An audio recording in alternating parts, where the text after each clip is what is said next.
Përshëndetje miq të televizionit Syri, kudo që jeni duke na ndjekur. Kishim kënaqësinë që në Gjakovën tonë të bukur ta kishim edhe një studiues, një publicist, një shkrimtar, një poet, një personalitet I cili ka te I kaluar kufit me veprat e tij të bukura, të pëlqyera dhe gjithsesi edhe të pranuara nga kritika letrare. Është ky poeti dhe mësuesi Namik Selmani, I cili vjen nga Shqipëria jonë e bukur, që aktualisht jeton në Shtetet e Bashkuara të Amerikës, por që njëkohësisht ka një lidhje të bukur mes qytetit të tij të lindjes, Shteteve të Bashkuara, por gjithsesi edhe Gjakovën.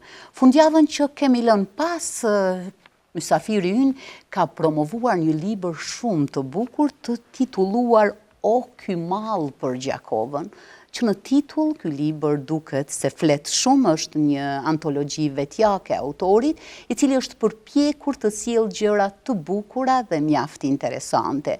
Se cila është veprimtaria e tij, se çfarë rrugëtimi ka bërë për gjatë jetës së tij I ftuari jon, ne kemi kënaqësinë të bashkëbisedojmë minutat pasues. Mirë se erdhe. Faleminderit që pranua të bëni pjesë e emisionit dhe mysafirëve tanë. Ju faleminderit. Përpara se të nisja emisionin, në përgjithësi gjithë intervistuesit ka një lloj meditimi për atje ku shkojnë, për emblemën e atij institucioni, natyrisht të gazetarëve që të intervistojnë. Kam botuar një libër për te syve. Po krijoj një lloj paralelizëm mes syrit tuaj dhe syrit të poezive të mia dhe më vjen mirë që syri të mos jetë vetëm objekti I shikimit, po të jetë objekti meditimit. Dhe nëse televizioni juaj do ta kishte këtë emision, ai nuk do kishte thjesht një televizion, por do ishte emision. Dhe unë besoj se këtu ka një emision. Ne do të përpiqemi dhe jemi përpjekur vazhdimisht që të promovojmë të bukurën dhe gjithmonë të kemi misione të qelluara të cilat janë në shërbim të komunitetit në përgjithësi. Lidhjet tuaja me Gjakovën duket sikur janë të largëta, por gjithsesi të afërta shpirtërisht dhe emocionalisht. Edhe nga antologjia fundit u pa që keni përshkuar në faqet e këtij libri personalitete, emra të ndryshëm, qytetar të thjesht, njerëz të cilët kanë bërë diçka nga jeta atyre. Dhe ju këtë antologji vetjake, pse zgjodhe ta bëni pikërisht për qytetin e Gjakovës? Ka një ligj të pashkruar. Shpesh qytetet njësohen me njerëzit që ti I njeh atje. Në pamje të parë duket sikur diçka nuk shkon. Sepse mendojmë Krujën njësoj me Skënderbeun. Prizrenën njësoj me Bashkimin. Po për te këtij emërtimi që përcaktoi shekut, për secilin për njerëzve ka një lloj përqasimi me atë kush ta ka dhënë këtë port. Kam pasur shumë miq në Gjakovë, shumë kontakte, jo vetëm në Shqipëri, po edhe jo vetëm në Kosovë, po edhe në Shqipëri, dhe duke studiuar shumë për Gjakovën, është rregull që të studiosh për gjithë qytetet e Kosovës, e pash se Gjakova kishte një lloj shpirtëzimi brenda vetes, sepse qyteti nuk e bën vetëm pallatet, nuk e bën vetëm rrugicat, nuk e bën vetëm historia, po e bën edhe ajo që është në pamje të parë e padukshme. Po më vjen në mend tani kontakti I parë që kur kam pirë një kafe në Çabrat. Nuk kam shkuar më dhe biseda që bëra me djemtë e Çabratit më dha një nga leksionet më të mira të pundashjes. Djali më tregonte se kishte qenë disa kohë në Gjermani. Në Gjermani që kishte shumë libra. Ishte koha që ndoshta celularët nuk ishin kaq të dukshëm dhe ai më thoshte me një sinqeritet të mrekullueshëm, kudo që shkoj lexoni libra. Dhe unë fillova të pyesja, a jam unë më I mençur se këta që lexojnë libra që unë nuk lexoj libra? Dhe pyetjen përgjigjja e kisha vënë vetes. Fillova të lexoja, atëherë kuptova se unë nuk kisha mësuar kaq shumë nga jeta. Vetëm ai qelës I librit e kishte bërë që ai të bënte një investim që mund të rivalizonte edhe me gjermanët. Personazhe të tilla të pamje të parë duke sikur kur I takon, duke si në thonjë se ti di më shumë se ata. Po ata të detyrojnë me këtë logjikë të ftohtë, po dhe shumë emocionale, dhe të bëjnë më gjakovarë se që janë ata. Dhe ky përqasim, ky paralelizëm, kjo bashkëtesë e cila jeton në gjurmët e të shkruarit, të kthehet pastaj një lloj nevoje që ti të shkruash. Të shkruash jo vetëm thjesht një shkrim, nuk është vështirë që të bësh një poezi për Gjakovën. Sikur me emrin e saj, Gjakov. Por duhet të shkosh pak më tej. Dhe duket sikur lan një lloj borxhi për atë që ti ke përjetuar. Gjithsesi mbetet i hapur borxhi. Ti fillove të shkruash brenda faqeve këtij libri për Ismet Pejen, një ikon të muzikës popullore. Zgjodhe një personalitet femror, shkruajte për Migenën. Zgjodhe një të ri i cili u aksidentua, zgjodhe të shkruash edhe për atë. Zgjodhe të shkruash edhe për një fotografist i cili një jetë të tërë e bëri në shërbim të fotografisë së bukur dhe vazhdon ta bëj. Sa ishte rëndësishme ose cila ishte ajo fshehtësia juaj e brendshme t'i zgjodhësh këto personalitete që për ty ishin gjithçka? Shiko, unë para disa ditësh isha në Zagreb. Dhe në takimin që bëra me shoqatën Drita, një takim i programuar prej kohësh, ishte edhe mbesa e Anton Çetës.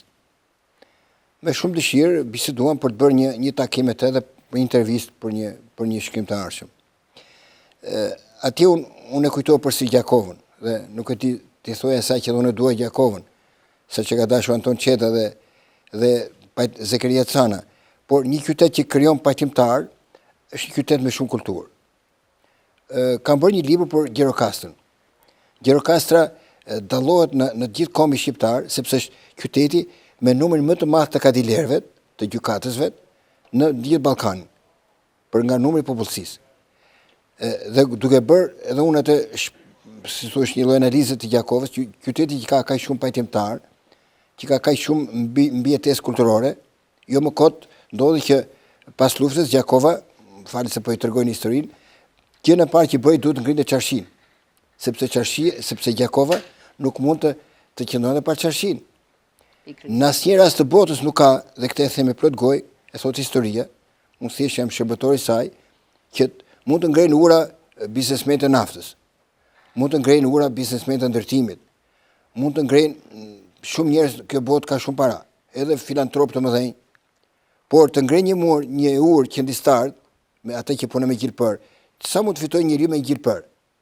Mund të siguroj bukën për fëmijët, mund të siguroj një shkollim, por nuk mund të ketë kaq shumë para sa të ngrejë një urë. Pikërisht. Pra, kjo urë, jo urë, por një urë e bukur, e bën që ky qytet të marrë një pasaport që nuk mund ta marrë qytet tjetër. Dhe Gjakova nuk ka vetëm pjesën luftarake, po qym. Ka edhe pjesën shpirtërore, e cila për një shkrimtar natyrisht është një lloj burim frymëzimi. Edhe për pajtimtarët, dhe për fotografët, dhe për atë djalin Alkendi i cili i ka kalu kufite jo Gjakovës të Shqipërisë, por edhe të botës.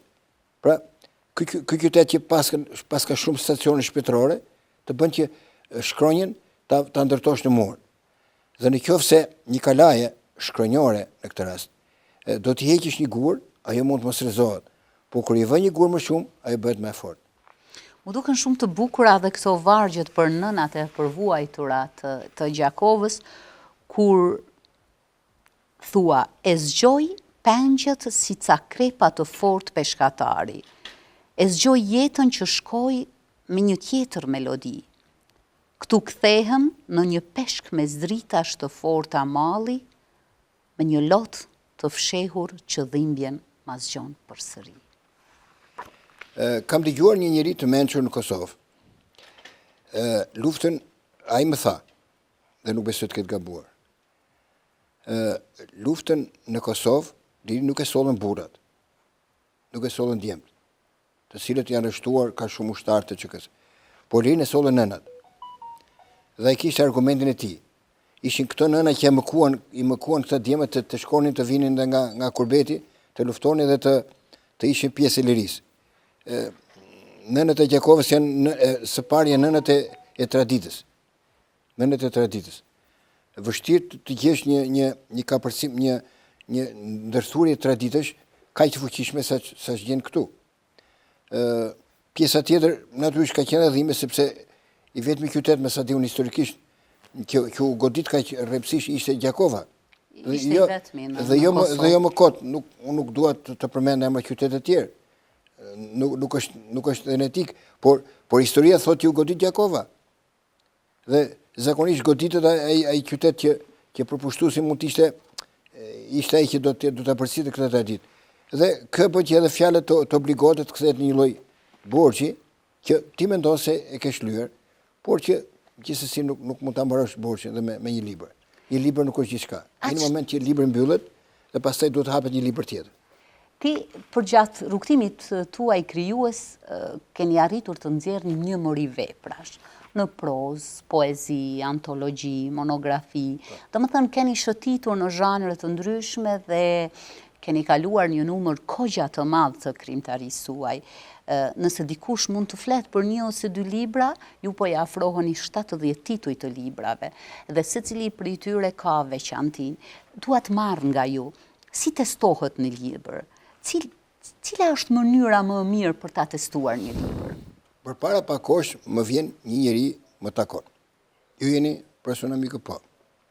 E pash që kishte diçka të madhe për të thënë.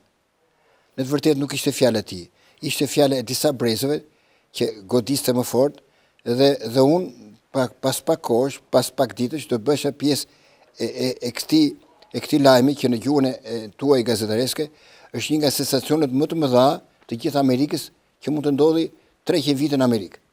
Në gjithë periudhën e shtetit amerikan, kjo ngjarje, e cila u bë ishte e njohur në gjithë gazetat amerikane, por fatin tim të mirë, ishte e pa publikuar në Shqipëri. Nëse më lejoni, për disa minuta do të tregoj. Patjetër. Në vitin 1934, një djalë shqiptar i quajtur Adem punonte në një lokal në Filadelfia. Kishte 18 vjet që punonte në këtë lokal. Bashkë me të rritet edhe një vajza e pronarët e cila quhet Jessie. Jessie, si një amerikane, jo si një shqiptare, vjen një ditë duke e parë këtë djalë, që po burroi, në fakt, nuk ishte më djalë, i shpreh dashurinë. E thënë thjesht do në të martohej. Po këtu nuk ka në gjë të çuditshme. E çuditshme ishte po guxonte femra.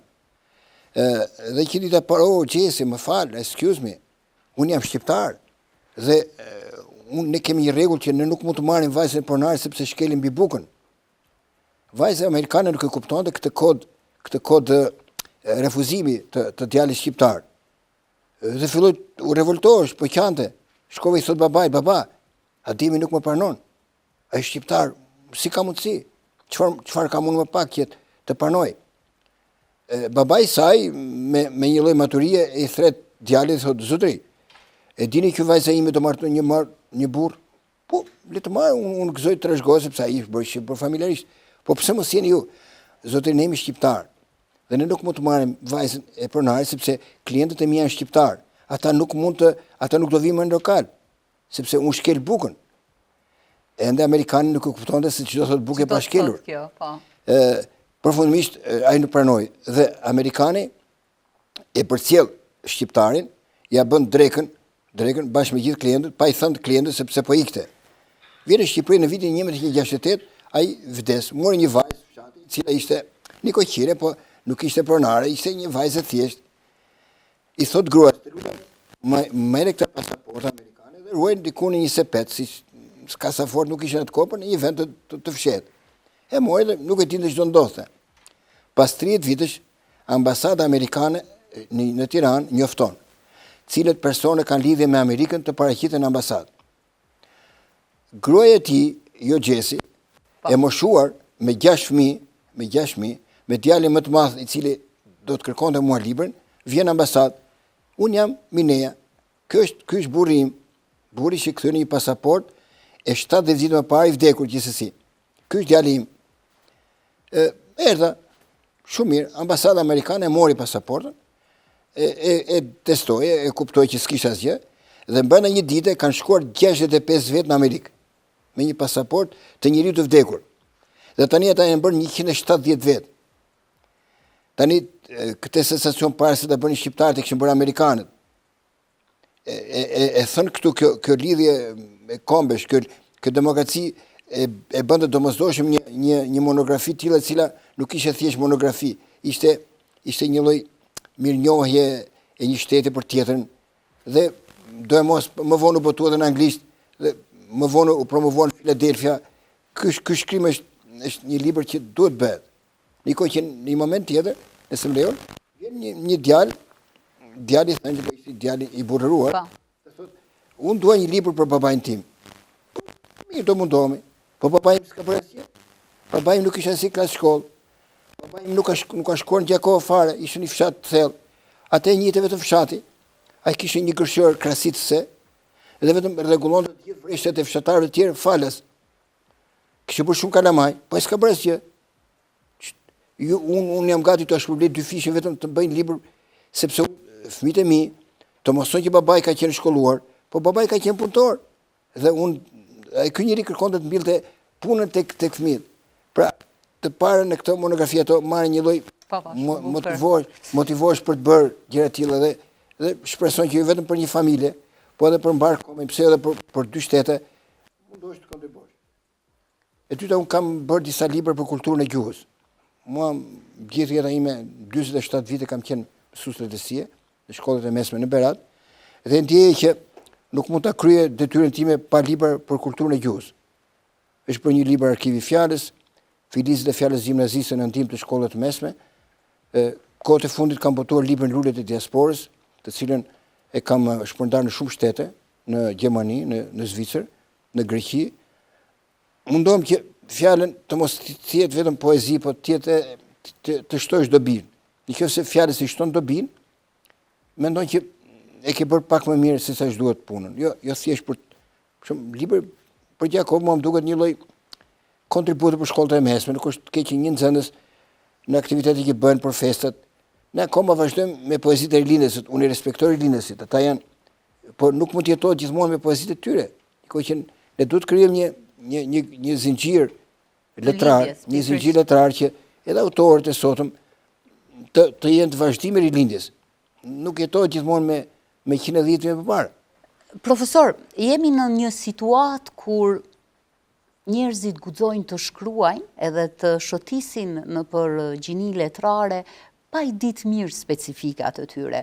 Sot tregu jonë, qoftë brenda Kosovës, por edhe në Shqipëri, ka një lloj-llojshmëri librash, por cila është kritika në vendin e duhur për me vlerësu se cilin prej atyre librave para saj të del në treg. Cili është roli i kritikës? Tani para se të shkojmë te kritika, duhet të shkojmë te pjesa ligjore. Një shtëpi botuese në çdo vend të botës duhet të drejtohet nga njëri që ka mbaruar arsimin përkatës për këtë fushë. Unë nuk mund të krijoj një biznes me farmaci bujqësore, kur unë nuk kam njohuri nga ajo, ose dhe kundërta.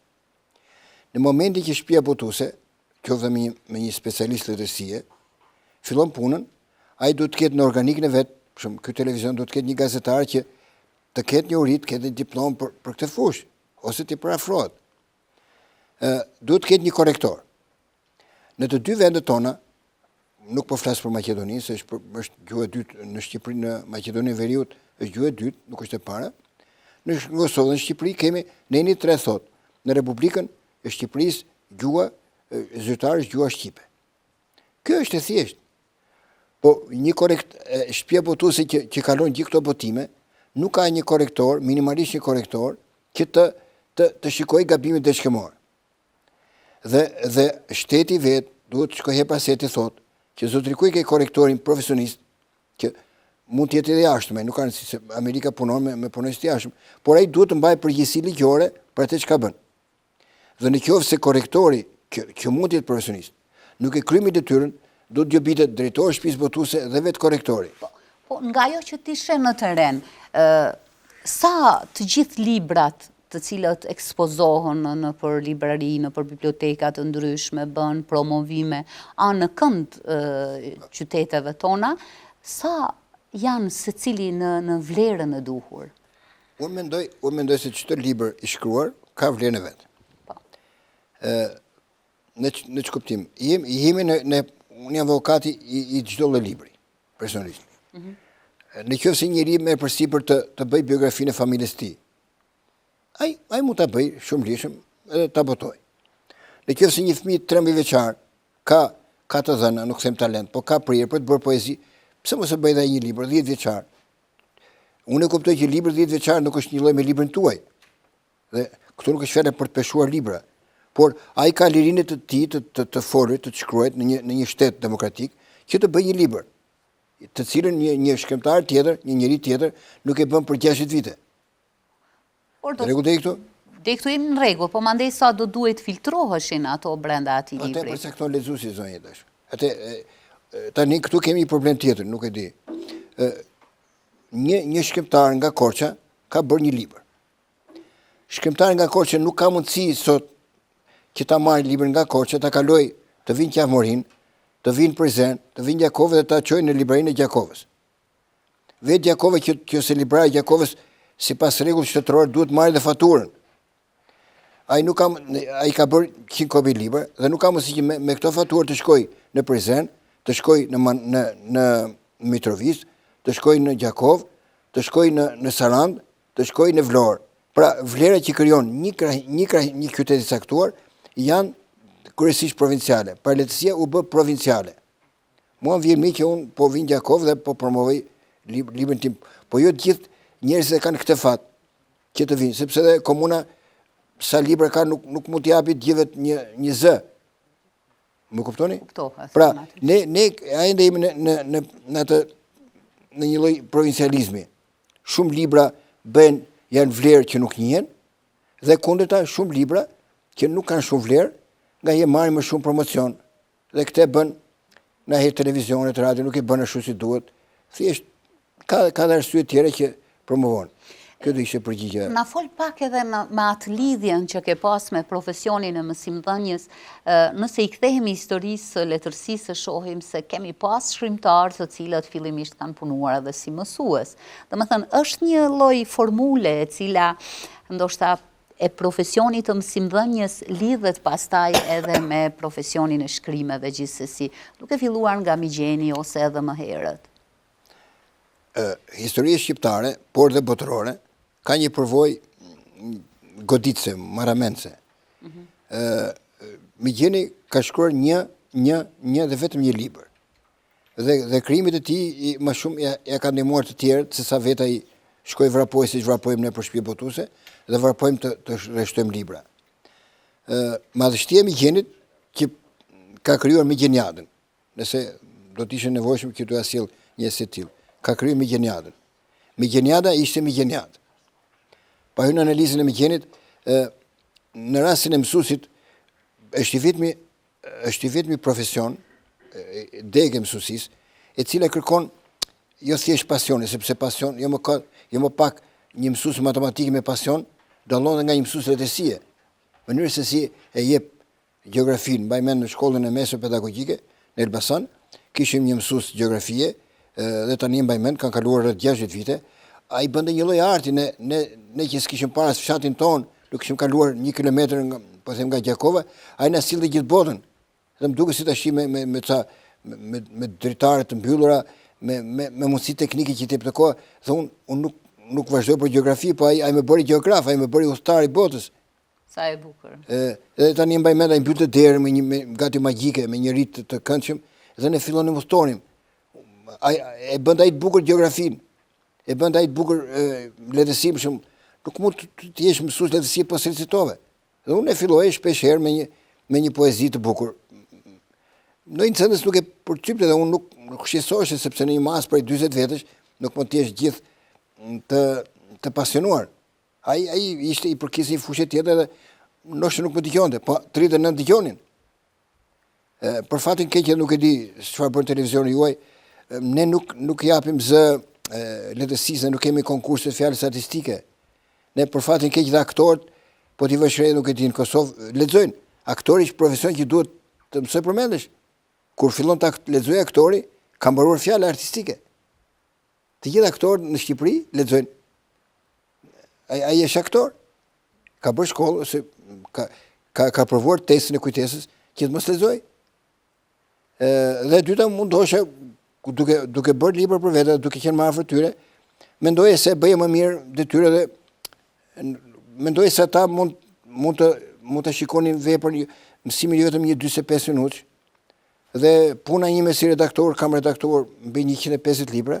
Filloi që në shkollë kur kur vinin nxënësit e i botoje libra. Me kanë edhe ata ndjeni se mësuesi nuk ishte thjesht mësimdhënës, po ishte edhe një shok në krimën e tyre që mund bëni se të gjithë nuk mund bëni libra. Mësuesi i lehtësisë pra do ta konsideroj vetëm si një lloj misioni. Mision i bashkuar me pasionin. Kur edhe mësimdhënë i ka të gjitha këto, atëherë është më duket se ke bërë detyrë. Ndoshta jo të gjithë marrin 10, po mbresa e mësimdhënies mbetet tek nxënësi për gjithë jetën. Dhe kthehet një lloj motivi për të jetuar dhe për të bërë atë punë që bën ai. Gjithsesi, duket sikur poetët e kanë vështirë t'i ndajnë poezitë më të bukura. Duket sikur secila poezi e ka veçantinë e tij, veçantinë e saj dhe kjo e bën poetin të veçantë me të tjerët. Ju i ktheheni ndonjëherë poezive të para përgjatë rrugtimit? Dhe sa mendoni se ato ndryshojnë nga këto të tanishmet? Shpesh poezi, ose në të gjitha rastet, poezia është një fotografia. Qoftë keni bërë një fotografi të klasës parë fillore, keni kur ke bërë festa e betarës? Me siguri. Ti s'mund të kthesh më, nuk mund të bësh 7 vjeçare. Dhe sa do të fillosh të gjykosh veten në moshën 7 vjeçare, e ke të pamundur që të bësh gjykatëse. Thjesht je një vëzhguese e atij viti, atij momenti, atij çasti. Poezia është pasaporta e momentit. Fotografia, arti i fotografisë, arti i stopit. Stop. Dhe sekreti i fotografisë është këndi dhe stopi. Isha në Athinë para 2 javësh dhe Athinë mund të shikosh nëpër YouTube, qyteti i Akropolit. Duke ecur rrugës me një piktor, më bëri përshtypje një njeri, një lypës i mirëfillt, kishte ashtu, i cili kishte një libër po lexonte. Ktheva dhe bëra fotografi. Ai nuk na shikoi, dhe një familje hym në hak se i morën privatësinë, po në mes të Athinës ai lexonte libër. Tani kush ishte e veçantë, ishte lypja apo libri? Ishte detaj. Pra, edhe poezia është stop. Kam bërë një cikël për koronën, po ta publikosh përsëri ciklin për koronën, një kohë që ne s'kemi asnjë maska, ne nuk kam maska, ndoshta duhet kishim, por nuk kam emocionin e koronës. Klithja e italianës, kur Evropa nuk po jepte maska, ilaçe dhe ato, ju harruat Italinë, Italia ju ka dhënë djathin, ju ka dhënë këto, ju ka dhënë makaronat, ju ka dhënë pastat, a ishte një klithje, po sot nuk dëgohet më. Pra poezia është pasaporta e momentit. Nëse ju e lexoni poezinë, është testi i dytë i librit. Testi i dytë i poezisë është leximi. Testi i tretë është kur ju i vëni një sfond muzikor, dhe ishte pak më bukur. Pra, kur poezia kthehet në art, quhet më shumë se shije, shija është njëra, por kur më shumë se shije, atëherë themi se ka realizuar një poezi. Duke jetuar në Shtetet e Bashkuara të Amerikës, domosdoshmërisht njiheni edhe me kultura të ndryshme. Na bëj pak një paralelizëm mes asaj kulturës shqiptare të lexuarit dhe kulturave tjera që ti në baza ditore shen në Shtetet e Bashkuara të Amerikës. Tani, para pak vitesh po bëj një parantezë me Francën, me Parisin.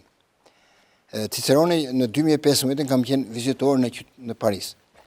Dhe Ciceroni, profesionist në fushën e vet, shumë profesionist, një moment caktuar përpara kishës së Victor Hugoit, Notre Dame, e cila u doqë dhe po ribët përsëri, u ul këm kryqën e po çuditeshim një djalosh kaq i bukur të bënte një rit shqiptar. Ai ishte rit shqiptar, ai nuk e dinte se ne kishim bërë përpara tij këtë rit.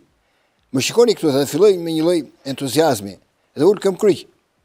Çfarë po ndodhte, po ne të matur nuk po vazhdojnë sepse dinte që do na thosh dhe arsyen. Këtu jemi në qendër të Parisit, të gjithë rrugët kalojnë këtu.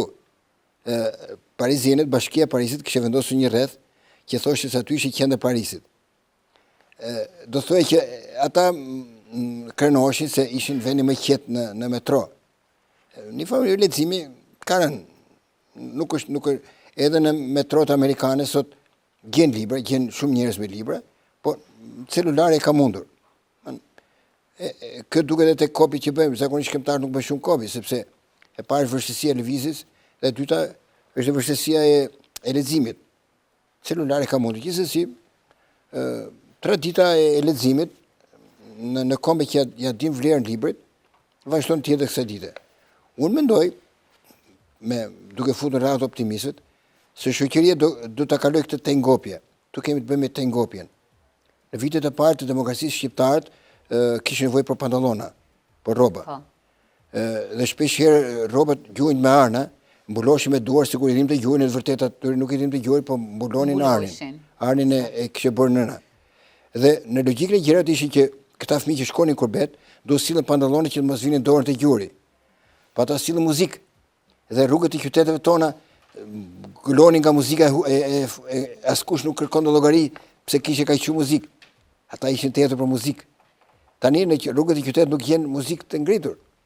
U tengop shoqëria, u tengop njeriu me. Domethënë është edhe synoni se do të kaloj edhe kjo fazë. Po mendoj se do kaloj, ndoshta edhe ne duhet bëjmë pak më shumë, edhe media duhet bëjë pak më shumë.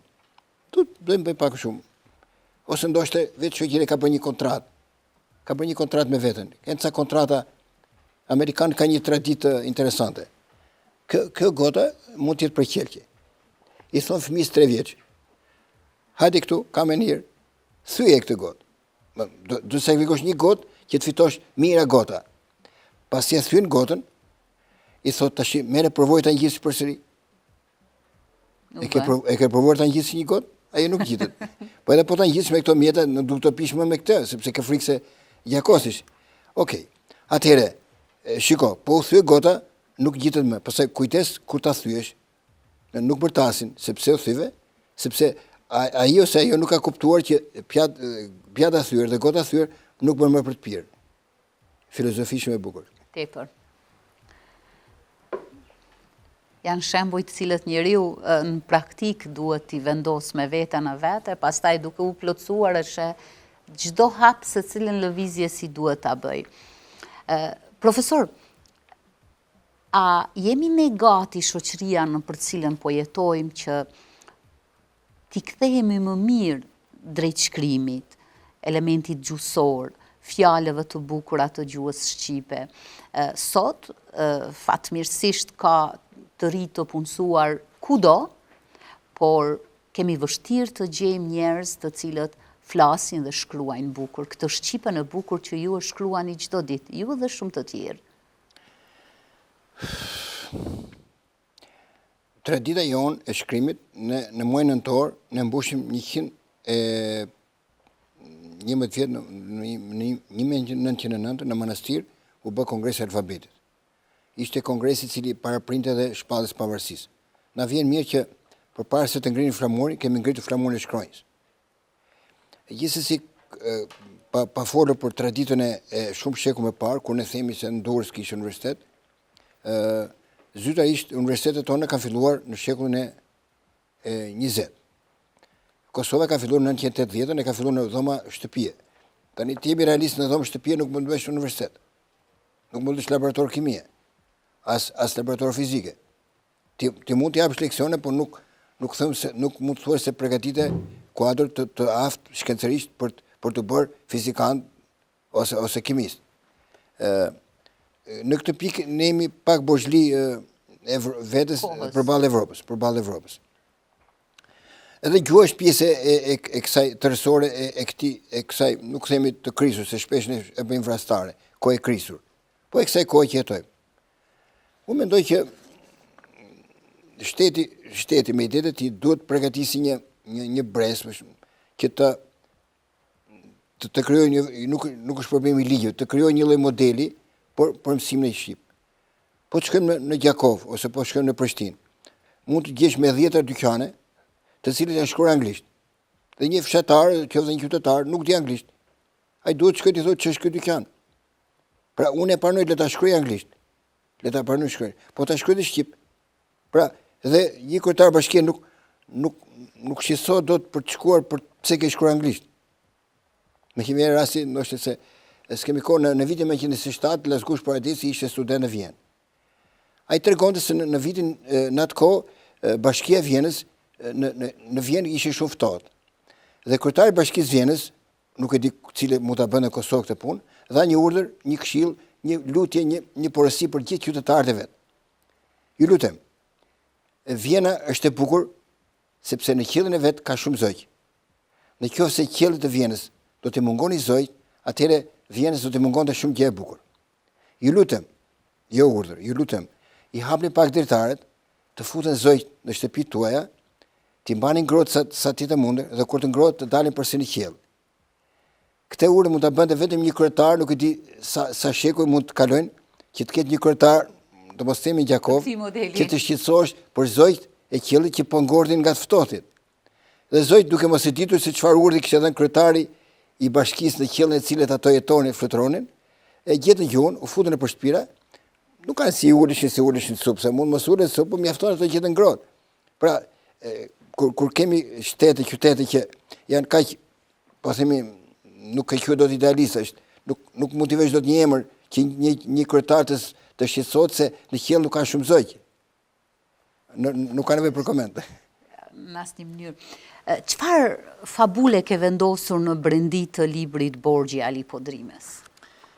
Borxhi Ali Podrimes është borxhi që unë fola si çam, është një lloj borxhi që duhet të kemi ndaj njerëzve të tillë mençur të cilët edhe pse kanë një emër, kthehen në një lloj fryme. Ali Podrimi është frym. Jo thjesht fryma e lirikës, ai ishte lirist i mirë, lirik i mirë, po fryma e kombit. Janë ca, për shembull Pablo Neruda, se shumë autor, shumë shtete kanë një shkrimtar, mund të jetë poet, mund të jetë romancier, simbolet e tyre. Ne mburemi se Ali Podrimi ishte simboli i kombit. Dhe jo vetëm unë, por gjithë kemi një lloj borxhi këtyre njerëzve simbol, nuk është fjala për të garuar me ta, po për të edukuar brezit këtë lloj simbolike. Po për qamërinë e bukur, cilën e duam të gjithë, kur thoje, nuk dua të më mbetën sytë ziliqar pas vitrine, as të shoh markat e makinave luksoze në semafor. Dua aromë Borziloku e Manzurani në vatra qamërie, të mos më vi droj nga loti i mallit parajsor. Ka shumë e donë qamërinë? Nëna ime ka lindur qamëri. Qamëria është dhimbje, por është e bukuri. Është e bukuri. Shpesh edhe Kosova, në shpesh e njësojmë Kosovën me dhimbjen.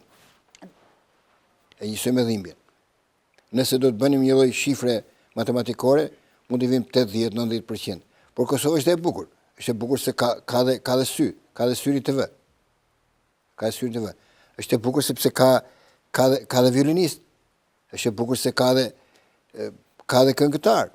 Është e bukur se ka dhe valltar. Pra, nuk mund të njësohet një komb sa do i vujtur të jetë, vetëm me pjesën e luftës, vetëm me pjesën e dhimbjes. Qamëria është, po ta nisim nga gjua, na infrashri, mund askush të detyroj që të thoshte që me këtë glu perëndie, për gluën e qamën, mund të thoshte për përmetën e, kush e pengonte atë? Askush të detyronte. Ai nuk kishte nevojë për redaktor modern, siç jemi ne. Ai ishte redaktori vetes. Pra, ka një glu të pasur, ka zakonet, është një krahinë e cila ka jetuar kohëret jo me shumë shkollim, sepse nuk kishte shkollim. Kush janë ato dallëndyshët që ti i ke vendosur që në titull të librit? Dallëndyshët e qamërisë?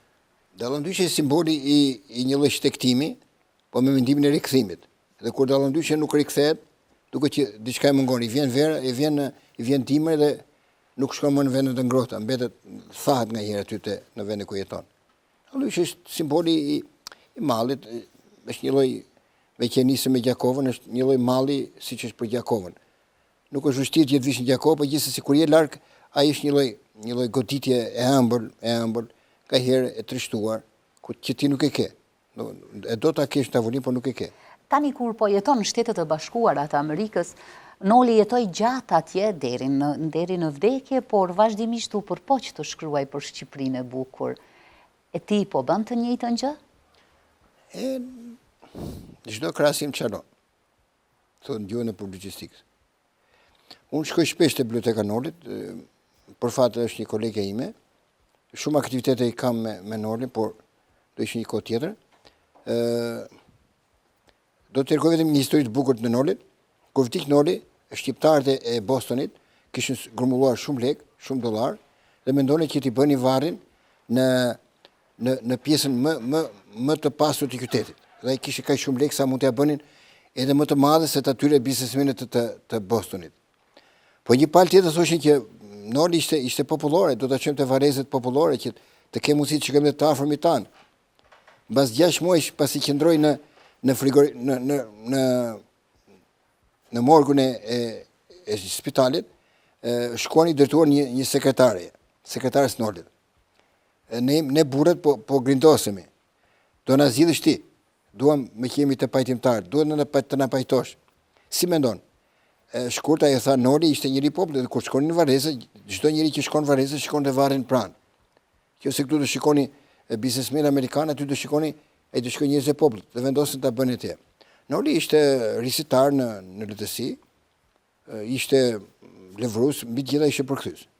Në vitin 1964-65, kur ai një vit para vdekjes, Nolit i dhanë titullin e përkthyesit më të mirë të Shakespeare-it në gjuhët e huaja.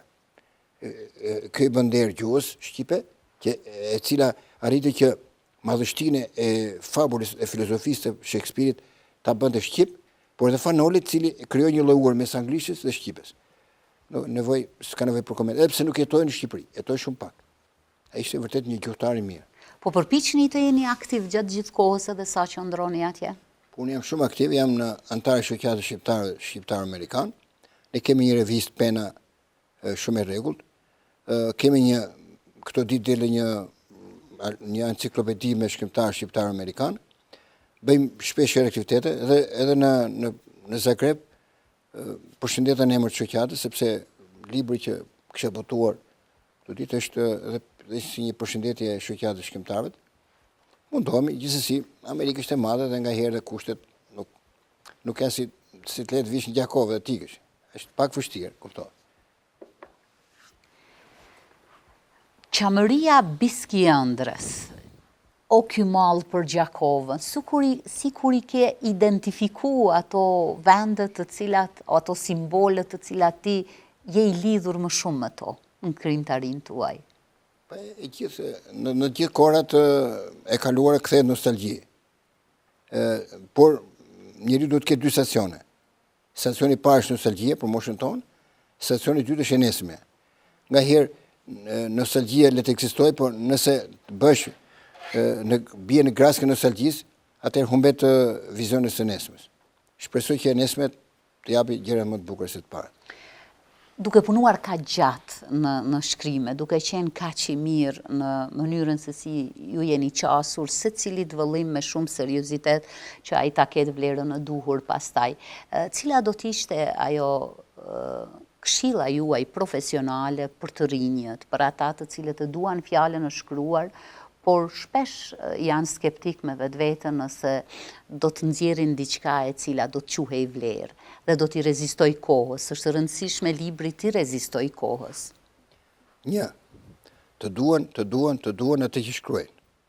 2, të mundohen të kapin detajet, edhe në për shembull gazetari ka detaje, është detaj. Edhe gjykatësi me një detaj të nxjerrë nga burg ose të fut në burg, të njohin detajin. 3, të lexojnë. 4, të mos lodhen për nga që bëjnë. 5, të hynë në garë. Të hynë në garë. Konkurenca është ajo e cila e sfidon.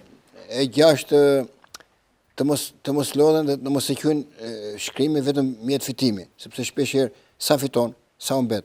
Nëse e vë vetëm në kantarin e paras, atëherë humbet emocioni i shkruajës.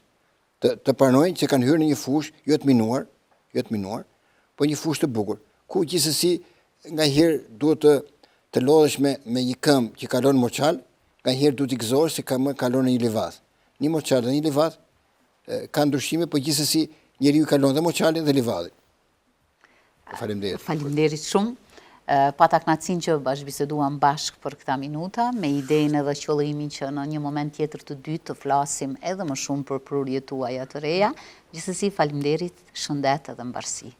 Ju faleminderit, më vjen mirë për pyetjet tuaja personale.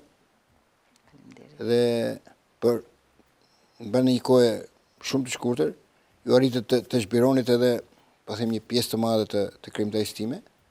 Dhe jam edhe vitet e kaluar kam pasur intervista, po më duket shumë profesionale dhe shumë dashamirëse. Kënaqësi. ndahemi këtu bashkë miq të televizionit Syri, duke ju falenderuar për vëmendje, lëm takim në një tjetër temë diskutimi. Mirëmbëjtje.